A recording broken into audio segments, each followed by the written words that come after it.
Communism, the ideology that aimed for a totally classless society, kind of like an ideal world where everyone shares everything. Yep, exactly. It's fascinating, right? Marx and Engels really set the stage with their idea that capitalism would eventually give way to something more equal.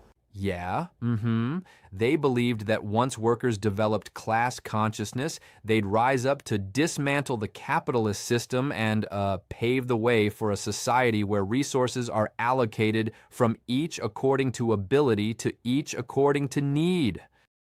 Right, exactly.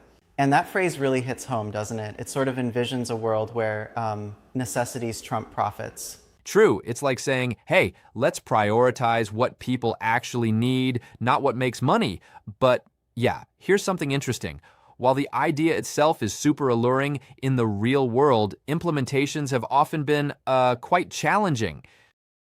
Definitely. Absolutely. Take Russia's 1917 revolution, for instance. Lenin's Bolsheviks really took those ideas and tried to mold a socialist state with the aim of eventually reaching true communism. Exactly, though in practice, the state ended up controlling major industries rather than just facilitating equality. Yeah, I can see that.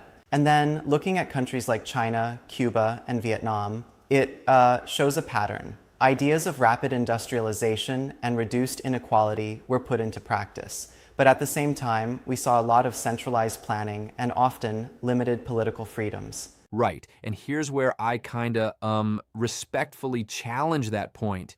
Isn't it possible that those outcomes were influenced more by historical and geopolitical pressures rather than being an inherent Yep, flaw you in got a the point there. ideology itself?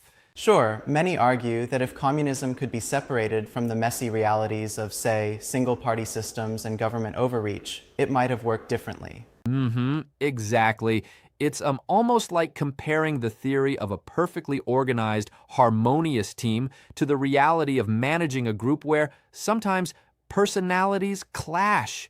True, the disconnect between theory and practice is huge. I mean, what about the coordination issues? Without market signals, governments often struggled to efficiently distribute resources. Right, exactly. Yeah, it was a real challenge. When you don't have price signals to guide you, making decisions on resource allocation becomes a guessing game at times. Definitely. And that inefficiency is one of the big critiques against the centralized planning model. For sure. But then there's also the argument that such systems expanded education and reduced income disparities, even if they came with trade-offs.